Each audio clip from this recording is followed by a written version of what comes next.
Pagkasilip ko nga sa bintana mga pards, nagulat ako, ganito nakalaki yung tubig. Paano nga kasi magdamag na namang walang tigil yung ulan kagabi tapos sinabayan na naman ng 4-9 na high tide. Basta talaga nagsabay yan, siguradong baha na naman dito sa lugar namin, Diyos ko.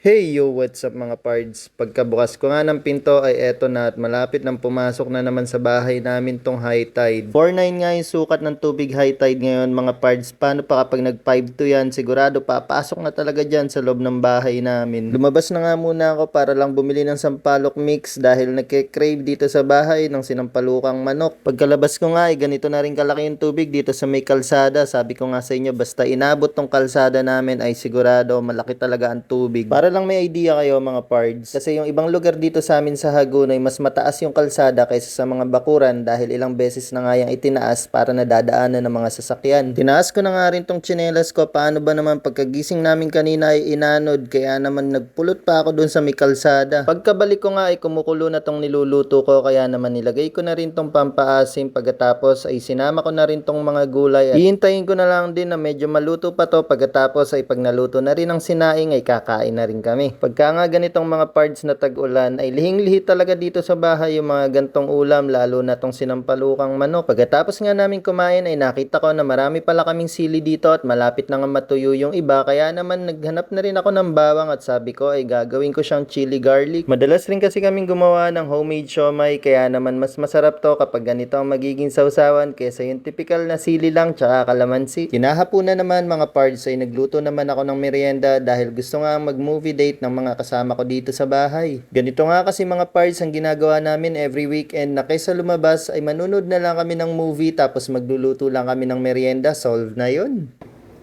Tapos mga parts ang ginagawa namin dito sa mga patatas, pagka gumagawa kami ng fries, usually hindi ko na siya binabalatan, inugasan ko na lang mabuti para matanggal lahat ng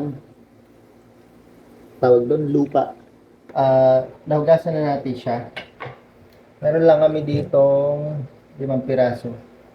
Wala kami nabili na ano eh, yung mga malalaki, kaya medyo maliliit lang to. So, pwede na kasi para lang naman sa cravings ng mga bata.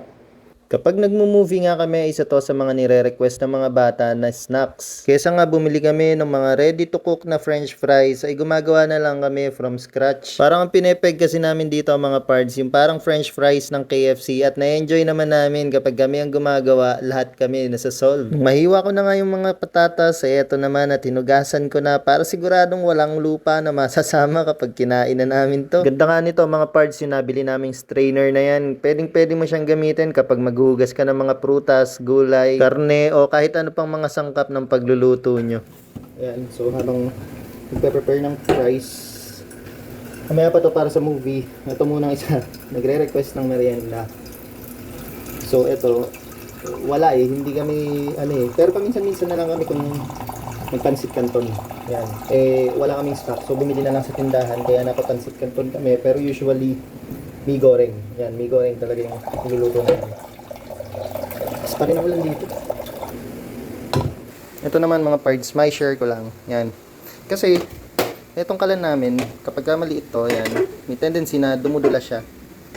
Yan o, dyan. Hindi siya masyadong sukat dyan eh. Yan o, dumudulas. So, ito, napakalaking bagay nito. Nung nakita ko lang siya sa online app. Yan. Yan. Tapos, tsaka mo siya lalagay ngayon. Yan. So, ganyan siya. Ganyan siya, nakakadumi ng kalan. Dumi ng kalan, kainis. Ayan. So, ganyan siya mga parts. So, kung gusto niyo rin ito, alam niyo na, ilalagay ko na lang din yung link sa comment section. Ang ginagawa ko nga mga parts, pagkasalang ng tubig ay nilalagay ko na rin agad itong noodles. Pansit canton, baka naman, paggalaw ng baso, kung ayaw mo, ibabalik kami sa mi goreng. Nilalagay ko na nga talaga yung noodles pagkasalang ko pa lang nito para pag kumulo yung tubig, malambot na rin yung noodles. Nung kumulo na nga din mga parts, binawasan ko lang ng konting tubig. Tapos dito ko na nga rin hinahalo yung sauce para mas madaling haluin. O ngayon, alam nyo na kung paano magluto ng pansit canton. Wow!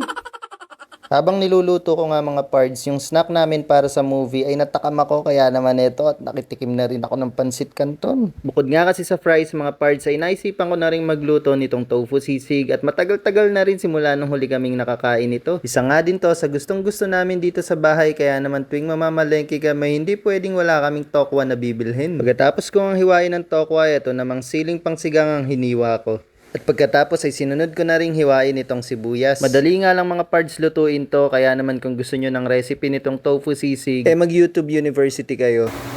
Lakas ng ulan mga pards. Ano?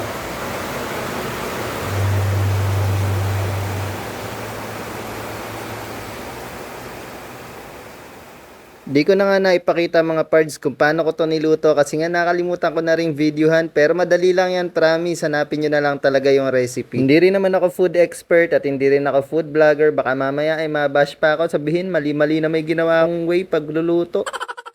Tinabi ko na nga muna tong tofu sisig at pagkatapos ay ito namang french fries ang niluto ko. Nung maluto na nga lahat ng pagkain namin para dito sa movie ay ito at sinimulan na rin naming manood. Ang mga gusto nga namin pinapanood na movie mga parts ay kundi horror, ay suspense o kaya thriller, kayo ba? Habang nagmo-movie nga ay napakasarap din kapag suot-suot ko tong mahiwagang kulambo tapos paparisan ko pa nitong napakalamig na coke. Bata pa nga lang ako mga parts, hindi ko alam kung bakit gustong gusto ko na may kulambo sa paanan ko. Baka nga meron dyan nakagaya ko. Comment naman kayo para malaman ko kung marami tayo. Ng mga oras nga na to mga pards, naguguluhan na talaga ako kung movie ba ang gagawin namin o food trip. Paano ba naman ay napakasarap naman kasi talaga nitong tofu sisig tapos paparisan mo ng malamig na coke tsaka ng french fries. Ewan ko na lang kung hindi ka rin maguluhan. Tapos gantong horror movie pa ipapanoorin mo, puro madre. Ay nako, ewan ko. Basta ako, hindi ako natakot, ewan ko lang to mga kasamahan ko. Ganto na nga lang din mga pards yung gawin nyo kaysa lumabas kayo at wala naman kayong kailangan gawin. Lalo pa at ganito na hindi kagandahan yung panahon, kaya naman ingat tayo lahat palagi. O so paano? Yun lang, thank you for watching.